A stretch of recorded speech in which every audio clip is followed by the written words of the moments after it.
Queremos darles la bienvenida a este formato de entrevistas El Espectador. Nos encontramos con la senadora y presidenta también de la Colombia Humana, Gloria Flores. ¿Cómo está, senadora? Muy bien, María José. Por fin aquí pude visitar El Espectador. Muy contenta de poder compartir con ustedes. Bueno, senadora, yo creo que empecemos con lo de entrada, ¿no? Que el presidente habló de una estrategia de huelga general desde Barranquilla. ¿Cómo se configura esa estrategia?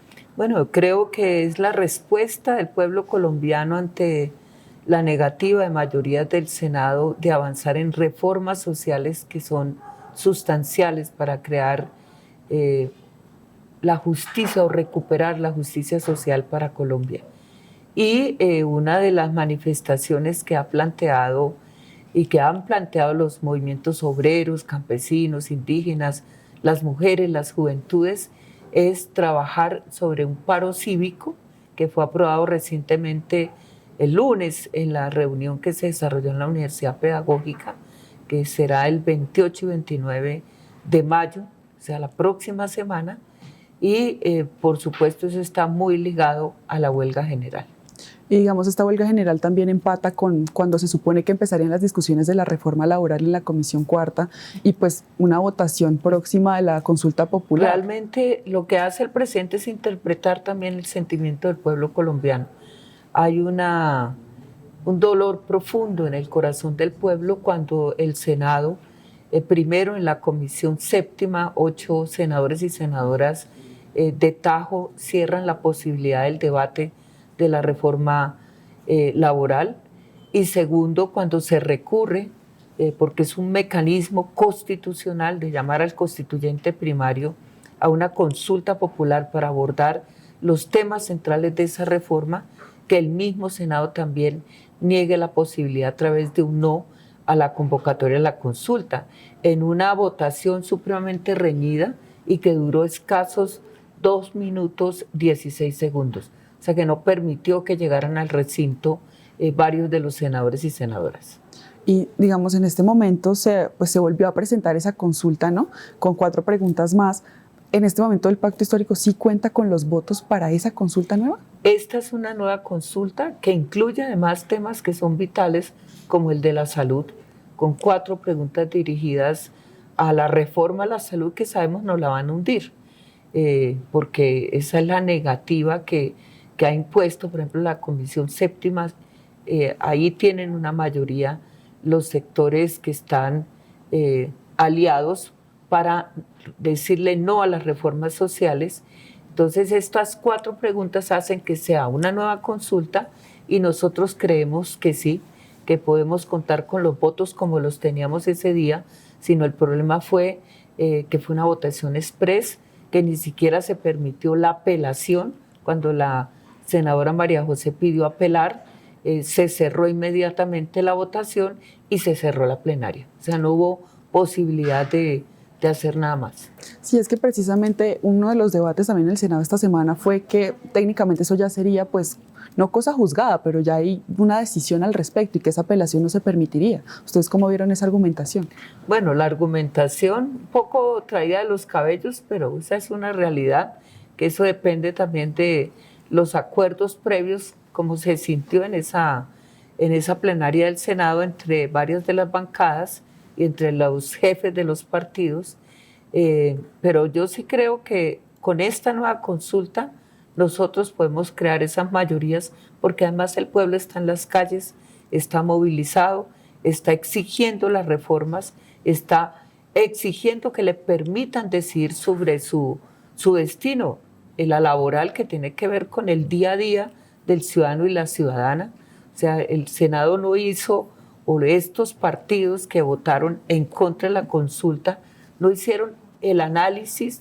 O sea, es tanta la rabia que no son capaces ni siquiera de hacer el análisis de que negar la consulta era darle un portazo al pueblo, no a Gustavo Petro, el presidente, ni al Pacto Histórico, sino al ciudadano y la ciudadana que sí quiere el reconocimiento nuevamente de las horas extras, de los dominicales, que quiere estabilidad laboral y no verse sometido a contratos de 3 meses, a una presión terrible porque no sabe si puede volver a recuperar su opción laboral, que también quiere estabilidad también con un contrato fijo que permita también para los jóvenes, por ejemplo, los aprendices del SENA y de otras instituciones, contar con un contrato mínimo laboral que les reconozca su esfuerzo.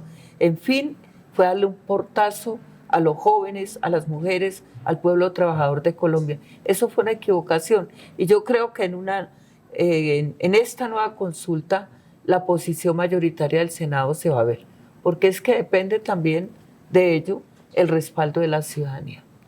Y senadora, sobre esta consulta, esta nueva consulta radicada, ya hay también como una serie de demandas porque se dice una vez más que el Senado ya decidió, incluso ante los ministros. Digamos, el hecho es que esta nueva consulta tiene las 12 preguntas de la consulta anterior más 4 más. Es decir, ¿no se podría ahí argumentar también que ya el Senado decidió sobre esas 12 preguntas iniciales? No, no decidió sobre las 12 preguntas iniciales, decidió sobre la consulta, sobre un mecanismo de consulta sobre 12 preguntas. Ahora están incorporadas las 4 de salud porque sabemos cuál va a ser el comportamiento en la Comisión Séptima y también porque aspiramos a que esas demandas que ha tenido el pueblo colombiano desde que se expresaron en el estallido social del 2019, después vino la pandemia y después de la pandemia vuelve el pueblo a levantarse de manera espontánea. Cuando se habla de estallido es que hay una respuesta ciudadana masiva desde todos los territorios y lugares, y la respuesta que le tenemos que dar al pueblo es precisamente transformar la estructura, transformar cosas que no están bien, como por ejemplo la falta de oportunidades para la mayoría de los colombianos, la injusticia social que reina en todo el país. Entonces, nosotros estamos en concordancia con esas demandas de la sociedad colombiana. Las reformas sociales son una necesidad y el constituyente primario, o sea, el pueblo, tiene unos mecanismos constitucionales como la consulta, el referéndum, incluso la Asamblea Nacional Constituyente, que es el nuevo contrato social que podría derivarse también de las necesidades estructurales de un país. Son mecanismos reconocidos por la Constitución, y ese constituyente primario que está hoy en las calles, que está demandando esas reformas, tiene derecho a través de una consulta a decir sí a las preguntas que se le hacen en esas 16 que componen la nueva consulta popular. Y hablando de Asamblea Constituyente, la senadora Clara López planteó una posibilidad de Asamblea Constituyente. ¿Eso está sobre la mesa? Es que yo creo que estamos en un proceso constituyente. La consulta es el llamado al constituyente primario. El referéndum es un llamado al constituyente primario. La Asamblea Nacional Constituyente ya hace parte de la transformación de situaciones que permitan realmente un nuevo pacto social.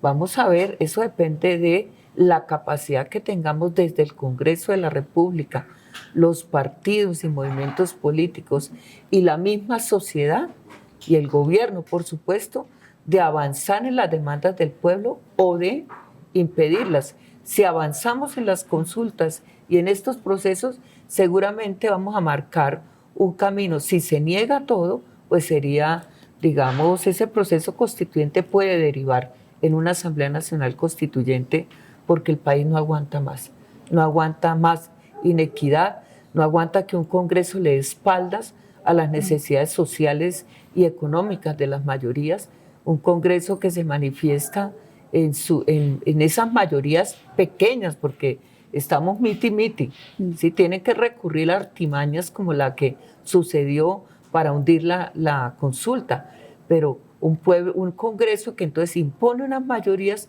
e infortunadamente esas mayorías pequeñas de 1 o 2 votos más solo están cuidando y protegiendo los grandes intereses de las élites y no de las mayorías del país. Aquí entonces hay un camino, el constituyente primario quiere manifestarse a través de la consulta, esperamos que el Congreso de la República, en este caso el Senado, le dé la posibilidad de expresarse. Senadora, y quisiera también pasar al tema de la unidad del pacto histórico, pues obviamente ese proceso ya está en camino y se habla también de una campaña anticipada por parte de todos los sectores, no solamente de la izquierda. ¿Cómo está esa unidad? Es decir, para buscar para las elecciones del Senado, para las elecciones de Cámara, ¿cómo se está organizando el pacto? Bueno, el pacto histórico ha decidido dar el paso a la unidad. En todos los partidos hemos celebrado nuestras asambleas, congresos y convenciones que son obligatorias para darle el sí al proceso de fusión o adhesión, porque hay varios mecanismos que están integrados en la ley. Lo más importante y la esperanza que hoy tiene el pueblo colombiano es que la voluntad política de los sectores que confluyen en el pacto histórico están precisamente construir un instrumento político con una sola personería en el que vamos a convivir en medio de la diversidad, porque somos partidos diversos, representamos distintos sectores, pero con una apuesta común, con un ideario que nos alumbra y con la continuidad de un proyecto, el cambio que inició y que no vamos a dejar que se muera, sino al contrario, lo vamos a proyectar para muchos años más. Entonces tenemos la enorme responsabilidad de consolidar la unidad. El 16 de junio posiblemente, estamos ya por precisar, tendremos la gran convención, ya tenemos preparados los documentos de unidad, los estatutos que van a guiar nuestro proyecto y el programa que está también muy articulado a lo que hemos venido construyendo a lo largo de todos estos años y que se condensa también en el programa de gobierno que llevó a Gustavo Petro y a Francia Márquez a la presidencia y vicepresidencia. Vamos a hacer primarias en octubre, en el calendario electoral de la registraduría está el 26 de octubre. Queremos convocar a primarias, es decir, a elecciones y de los partidos que confluyen en el pacto histórico para poder a través de la votación de manera democrática elegir los candidatos y candidatas que compongan la lista al Senado, las listas a Cámara. En algunas regiones ya hay procesos también de acercamiento para coaliciones donde podamos coaligarnos con otros partidos y esperamos ser una gran mayoría en el Congreso de la República. Hemos aprendido, y el pueblo también lo ha visto, que si no tenemos mayorías en el Congreso, así tengamos una apuesta de transformación desde un programa de gobierno y desde el Ejecutivo, si el Congreso niega eso, pues no podemos avanzar con celeridad. Tenemos el ejemplo reciente de México. México, después de Andrés Manuel López Obrador, elige a Claudia Sheinbaum de Morena y consolida mayorías en el Congreso que le está permitiendo al proyecto de transformación en México avanzar con celeridad en estos cambios. Ahí sí ya no se necesita la Asamblea Nacional Constituyente porque hay mayorías en el Congreso que interpretan esas necesidades de cambio que la sociedad reclama. Y esperamos que nosotros también tengamos la sabiduría, la madurez y sobre todo el acompañamiento del pueblo colombiano para ganar esas mayorías en el Congreso. La unidad para nosotros es el camino, lo dijimos desde la Asamblea de Colombia Humana en agosto, ese es el camino, la unidad, y aquí estamos, trabajando con muchísima decisión y con esperanza y con una voluntad gigantesca entre todos y todas.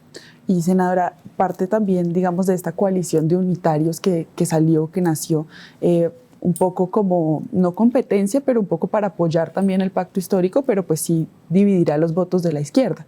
Y un poco el miedo fue que no había garantías para mantener como esa independencia o esa personería o garantías para participar en una lista al Senado como con los mismos derechos, entre comillas.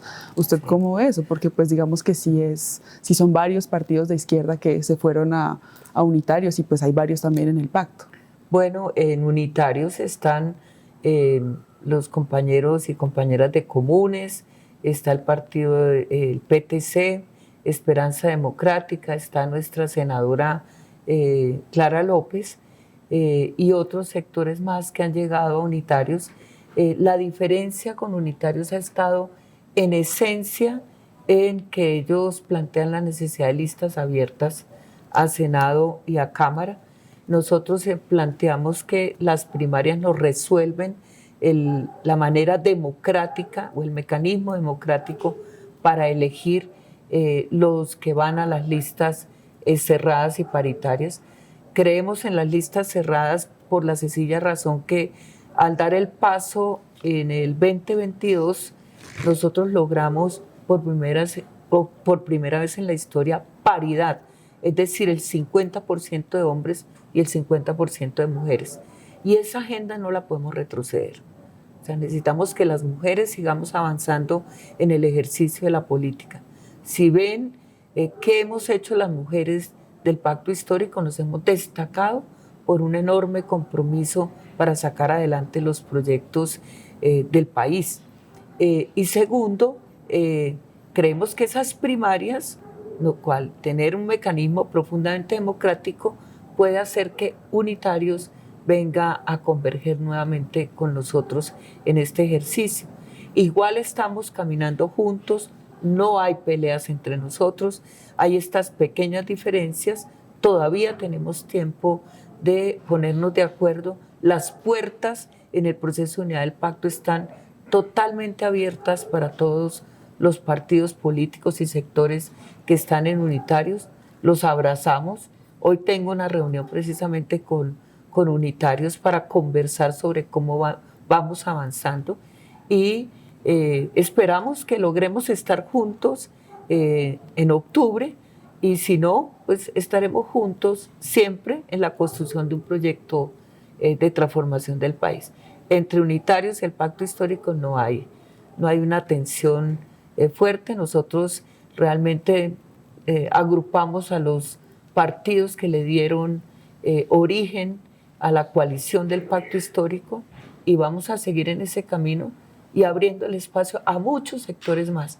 Por ejemplo, al Pacto Histórico están acercándose sectores muy importantes de opinión, artistas, sectores intelectuales, o sea, está abierto para las juventudes, en fin, para todos los movimientos sociales y sectores que quieran transformar el país. Ese es el pacto, las listas van a estar compuestas de esa diversidad que hoy exige también tener mayores espacios en el Congreso de la República. Sobre ya pasando a las presidenciales un poco, hay una cantidad, digamos, bastante grande de posibles candidatos. Usted también ha sonado desde la izquierda. ¿Usted cómo ve como esa forma de tratar de ganar o de consolidar una sola candidatura de la izquierda? Porque sí hay varios y pues digamos que no hay una figura que amase como toda la presencia del ahora presidente Petro. Bueno, nosotros primero tenemos claro que estamos construyendo la unidad de los sectores progresistas de izquierda a través del Pacto Histórico como el instrumento político decisivo para la transformación de Colombia, pero damos un paso más adelante en la construcción del Frente Amplio. Estamos conversando con otros sectores políticos para que en marzo, en el marco de las elecciones al Congreso, elijamos un candidato o candidata a través de una consulta, como sucedió con Gustavo Petro en el 2022, Francia Márquez y otros, para que se haga una consulta similar desde el Frente Amplio que nos permita tener un candidato o candidata que vaya a las elecciones presidenciales. O sea que estamos dando varios pasos. En el pacto hay precandidatos y precandidatas. Tuvimos recientemente una reunión con varios de ellos para diseñar una estrategia conjunta y una apuesta común desde los sectores del pacto para abordar la campaña. Vamos a salir en bloque, los 5 o 6 precandidatos, a trabajar en una sola dirección, a juntar a nuestras bases, a unificar los esfuerzos para que el proyecto progresista de cambio avance. Y estamos con mucha alegría porque la respuesta fue importante y esperamos que lleguen otros precandidatos y precandidatas. Sobre la propuesta que me han hecho de ser precandidata, lo he dicho en la Dirección Nacional de Colombia Humana, que será en junio, se decidirá frente al abanico que hay colectivamente. Siempre lo he dicho, mi tarea primordial hoy es consolidar la unidad, es avanzar no solo en la unidad interna del pacto, sino tender los puentes con otros sectores, siempre en un ambiente de diálogo y de cohesión, y yo me debo a decisiones colectivas. Sí, estoy donde la gente necesita que esté. Entonces, no tengo una agenda personal propia y ya veremos qué sucede en esta dirección nacional, cuál es el mejor camino y qué es lo que debo hacer yo. Por supuesto, vale mi decisión, pero ante todo respondo a un colectivo y respondo a las necesidades del país. Y donde pueda cumplir con el país y con el proyecto de transformación, ahí estaré. Y en los últimos días también un poco al gobierno lo ha tocado otra vez más como estos rumores de los ruidos internos en tensiones que hay entre ciertos funcionarios. Le pregunto específicamente por el ministro del Interior, Armando Benedetti. Digamos que era visto con recelo desde antes, pero pues ahorita parece que también ya hay como una relación diferente al menos. Sí, yo valoro muchísimo a Armando Benedetti porque fue una persona vital en la campaña. Lo vimos al frente de la campaña presidencial, hizo un gran trabajo, ha tenido sus reveses, y eso hay que entenderlo, somos seres humanos. Hoy ha llegado de nuevo al gobierno, ya a ocupar un cargo como ministro del Interior. Lo hemos visto muy sólido, trabajando fuertemente, y yo creo que ahí el que decide es el presidente, y es el que decide quién debe acompañarlo en su equipo de trabajo. Esperamos, al contrario, que haya una cohesión mayor de todo el gobierno nacional, que el gabinete ministerial esté en concordancia y articulado de acuerdo a los propósitos y lineamientos que traza el presidente de la República. Y Armando Benedetti, por ser el ministro del Interior, pues tiene una relación directa, no solo con los partidos, sino también con las bancadas.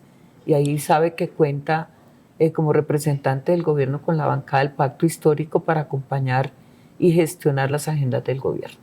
Y estos, digamos, choques o quizás roces entre, por ejemplo, la canciller Sarabia, el ministro Benedetti y también la directora del DAPRE, Angie Rodríguez, ¿no tocan el proyecto político?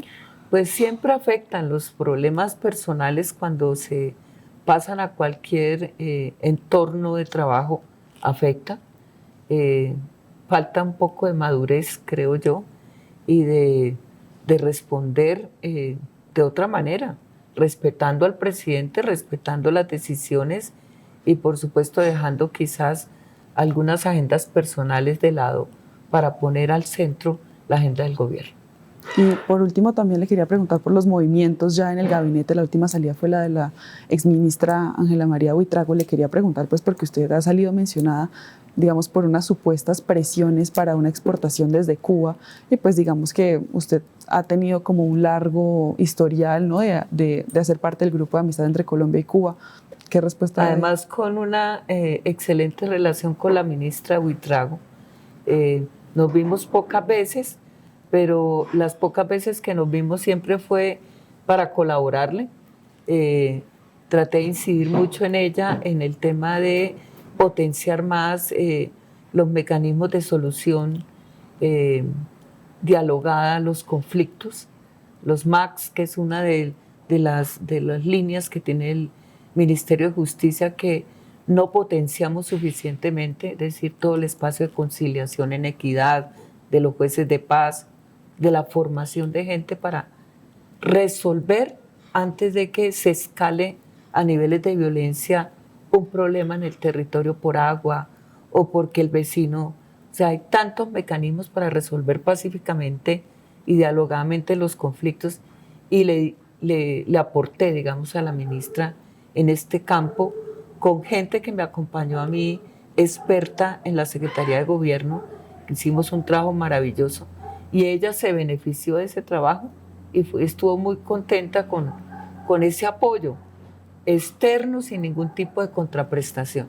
Entonces tuvimos siempre una relación muy respetuosa y de trabajo, de apoyo. Lamentablemente sucedió una mala interpretación, no sé si de Daniel Coronel o de la misma ministra, que una solicitud de información para poder garantizar la llegada de clorhidrato, creo que es de, bueno, una sustancia química que se requiere para la hemodiálisis y que necesitaban los cubanos, le pudiera autorizar el Ministerio de Justicia, dado que el Ministerio de Comercio no tenía ningún tipo de inconveniente porque ese producto no tiene restricción en la exportación, sino solo interno en las zonas donde se produce especialmente cocaína. Se transforma, digamos, la coca en cocaína, es usado para eso. Entonces no tiene restricción en el exterior, pero sí acá por el control sobre el tema de los estupefacientes y la cocaína. Entonces se malinterpretó, porque lo único que hice yo fue solicitarle a la ministra que ayudara a salvar vidas. Se trata de salvar vidas en Cuba, que tengan esa sustancia para poder contribuir a la hemodiálisis que necesitan pacientes que si no se les da la diálisis se mueren. Y ella fue muy, muy franca, me dijo, ese es un trámite que hay que hacer, yo le mando toda la información, senadora, con mucho gusto, lo único que le pedí es si hay un funcionario que pueda ayudar a tramitar urgentemente esto, sería pues le agradecería, ministra. Esa es mi gestión, soy de la Comisión Segunda, estaba con la Embajada de Cuba, quienes habían hecho esa solicitud, y de la empresa estatal cubana, y además soy la coordinadora del Grupo de Amistad con Cuba, y he hecho campañas de solidaridad. Y cuando se trata de salvar vidas, en cualquier parte del mundo yo me muevo.